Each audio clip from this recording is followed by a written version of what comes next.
Hey everyone, this is Megha. Welcome back to my channel. So आज की video में हम करेंगे क्लास 10th के लिए एक्सरसाइज 3.5 का question number 3। So let's start. So question number 3 is solve the following pair of linear equations by the substitution and cross multiplication methods. यानी कि आपको ये जो हमें इक्वेशंस गिवन है, लीनियर इक्वेशंस का जो पेयर गिवन है, इसे हमें सॉल्व करना है विद टू मेथड्स। फर्स्ट हमें सब्स्टिट्यूशन मेथड से इसको सॉल्व करना है, देन हमें क्रॉस मल्टीप्लिकेशन मेथड से भी इसे सॉल्व करना है। सो करते हैं स्टार्ट। ओके, सो ये हैं हमारी दो इक्वेशंस।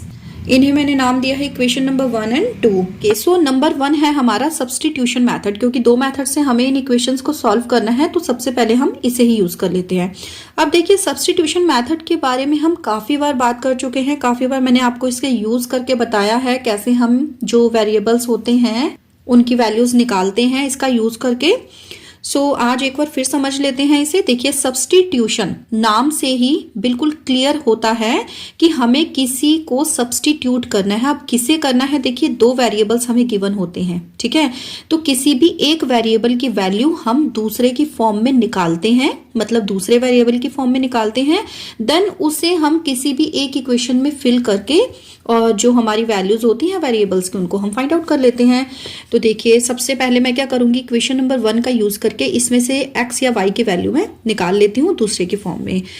तो लेट सपोज मैं y की निकालूंगी वैल्यू, तो ये हमारा हो जाएगा 5y is equals to 9 minus 8x। So y कितना आ जाएगा, 9 minus 8x and divided by 5। अब ये जो वैल्यू है y की, क्योंकि ये मैंने इक्वेशन नंबर 1 का यूज करके निकाली है ना, तो मैं क्या करूंगी, अब इस वैल्यू को मैं इक्वेशन नंबर 2 में पुट करूंगी, ना कि इक्वेशन 1 में। ओके, ध्यान रखिए इस बात का। Now put this value in equation 2 में मैं y की जगह क्या करूंगी, इस वैल्यू को रख दूंगी। तो ये हो जाएगा 3x प्लस 2 इंटू वाई की वैल्यू हमारी 9 minus 8x and divided by 5 equals to 4। तो आगे देखिए, सॉल्व कर लेते हैं। 3x प्लस 2 की मैं अंदर मल्टीप्लाई कर दूंगी, तो ये हमारा हो जाएगा 2 9 जा 18 माइनस 2 8 जा 16x and divided by 5 equals to 4। अब एलसीएम ले लेते हैं, यहाँ पे 1 लगा के नीचे आ गया 5 5 3 जा 15x plus 18 minus 16x equals to 4। अब इस 5 की क्या करेंगे, क्रॉस मल्टीप्लाई कर देंगे। तो इधर देखिए हमारा 15x पॉजिटिव है और 16x नेगेटिव है। इट मीन्स दोनों का डिफरेंस निकलेगा और बड़ा नंबर हमारा माइनस का है, तो जो आंसर हमारा आएगा वो भी माइनस में आ जाएगा। तो डिफरेंस दोनों का आ गया 1 यानी कि x, और बड़ा नंबर माइनस का है तो आगे नेगेटिव साइन आ गया प्लस 18 इक्वल्स टू 5 4 जा 20। So minus x equals to 20 minus 18 यानी कि 2। डिट मीन्स एक्स की वैल्यू कितनी आ जाएगी, -2 आ गई। अब इस वैल्यू को किसी भी इक्वेशन में फिल कीजिए और y की वैल्यू निकाल लीजिए। अब मैं क्या करूंगी, नाउ पुट दिस वैल्यू, मैं ऐसा करती हूं इक्वेशन नंबर 1 में फिल कर लेती हूं। सो इक्वेशन नंबर 1 है हमारी 8x plus 5y is equals to 9। So 8 into -2 plus 5y equals to 9। So 8 2 जा आ गया हमारा 16 माइनस का, plus 5y is equals to 9। So 5y is equals to 9 minus 16, इधर माइनस में है, इधर आके प्लस 16 हो जाएगा, यानी कि y की वैल्यू आ गई 25 बाय 5। 5 5 जा 25, तो y की वैल्यू कितनी आ गई हमारी 5। ठीक है, अब ये तो हमने यूज किया है सब्स्टिट्यूशन मेथड। अब हम इसी क्वेश्चन को सॉल्व करेंगे बाय क्रॉस मल्टीप्लिकेशन मेथड।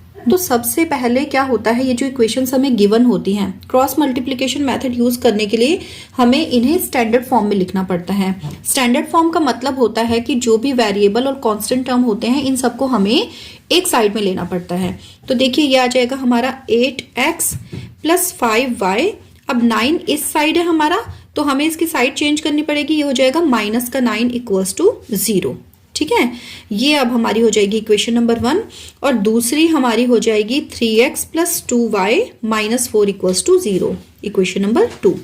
अब इसे यूज कैसे करेंगे, देखिए जो वेरिएबल्स हैं उन्हें यहां हम लिख लेंगे, थोड़ा सा बीच में गैप रखेंगे, ठीक है। देन जो हमारा कांस्टेंट टर्म है उसके लिए हम यहाँ पे 1 लगा लेंगे। अब x के नीचे लिखने हैं हमें नंबर, तो जो x वाले टर्म्स हैं इन्हें हम हाइड कर लेंगे, ठीक है, यानी कि इनका हमें यूज नहीं करना है। जो बाकी बचे हैं उनमें जो नंबर्स हैं, सिर्फ नंबर्स, उन्हें हम लिखेंगे। देखिए 5 2, तो यहां 5 यहां 2, -9 -4, तो x के इस साइड लिख देंगे -9 और इधर लिख देंगे -4। अब नेक्स्ट है हमारी y की टर्म, यानी कि अब हम क्या करेंगे, जो y के जो टर्म्स हैं उन्हें हाइड करेंगे और जो बाकी का जो पोर्शन बचा है उसमें से जो नंबर्स हैं उन्हें हम लिखेंगे। तो देखिए y के लिए एक तो हमारा 8 और 3 आ जाएगा, इस साइड लिख लेते हैं 8 और 3, और दूसरा क्या बचेगा -9 -4, तो वो ऑलरेडी हमारा इस साइड है, ठीक है, वापस से लिखने की नीड नहीं होती है। नेक्स्ट नंबर हमारा किसका है, कांस्टेंट टर्म का। इट मीन्स अब हमारे कांस्टेंट टर्म वाले जो टर्म्स हैं वो हमारे हाइड हो जाएंगे और बाकी जितना बचा वो नंबर पोर्शन हम यहां लिखेंगे। तो पहले है 8 और 3, 8 3 ऑलरेडी इसके इस साइड है हमारे पास, यानी कि अब हमारा क्या बचा 5 और 2, ये हम यहां लिख लेंगे। अब इनके बीच में ऐसे करके आप एरो के साइन लगा लीजिए, इससे हमें थोड़ा सा आइडिया रहेगा कि किसकी किसके साथ मल्टीप्लाई करनी है। अब सबसे पहले क्या होगा, हमारा x था तो x आ जाएगा, x के नीचे जो इसके नीचे नंबर्स हैं ऐसे करके हम क्या करेंगे, क्रॉस मल्टीप्लाई करेंगे। सबसे पहले इधर से स्टार्ट करते हैं, स्टार्टिंग से ऊपर से 5 की -4 से मल्टीप्लाई होगी, तो ये हो जाएगा 5 × -4, फिर बीच में साइन आता है माइनस का, देन ये जो 2 बचे इनकी क्रॉस मल्टीप्लाई 2 × -9, ओके। अब आएगा बीच में इक्वल का साइन। नेक्स्ट आएगी हमारी y की टर्न। अब y की टर्न आई है तो कहां से स्टार्ट करना है, इस साइड से ऐसे नीचे जाना है, देन माइनस, फिर इन दोनों की मल्टीप्लाई, तो ये आ जाएगा -9 × 3, फिर माइनस का साइन आएगा।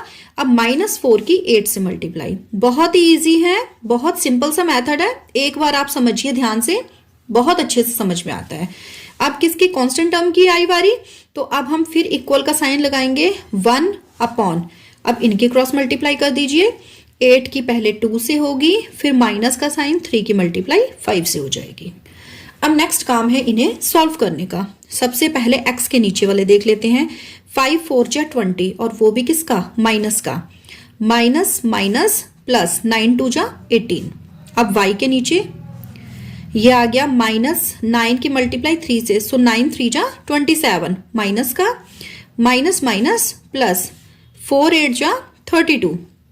अब आई कांस्टेंट टर्म की टर्न, 8 2 जा 16, -5 3 जा 15, तो ये आ गया हमारा x अपॉन आ गया -2, y अपॉन आ गया हमारा 5 एंड 1 के नीचे आ गया 1। अब हमें x की वैल्यू निकालनी है, तो हम क्या करेंगे, इस चीज को हाइड करके x अपॉन -2 को 1/1, यानी कि फर्स्ट और थर्ड पोर्शन जो है उन्हें कंपेयर किया जाएगा। तो देखिए ये आ जाएगा x upon -2 is equal to 1/1, यानी कि x की वैल्यू कितनी आ गई, -2 आ गई। अब y के लिए क्या करेंगे, x वाले को हाइड करेंगे और बाकी का यूज करेंगे, तो y के लिए आ गई y upon 5 is equal to 1/1, यानी कि y की वैल्यू कितनी आ जाएगी, 5। देखिए आंसर दोनों जगह से हमारा बिल्कुल सेम है, यहां भी हमारा x -2 y 5 आया था, यहां भी हमारा x -2 y 5 आया है, जस्ट क्या है हमारा मेथड्स का डिफरेंस है। सो ये था हमारा क्वेश्चन नंबर 3। नेक्स्ट वीडियो में मिलेंगे, करेंगे इससे आगे के question, so stay connected for next video. Till then take care, bye bye.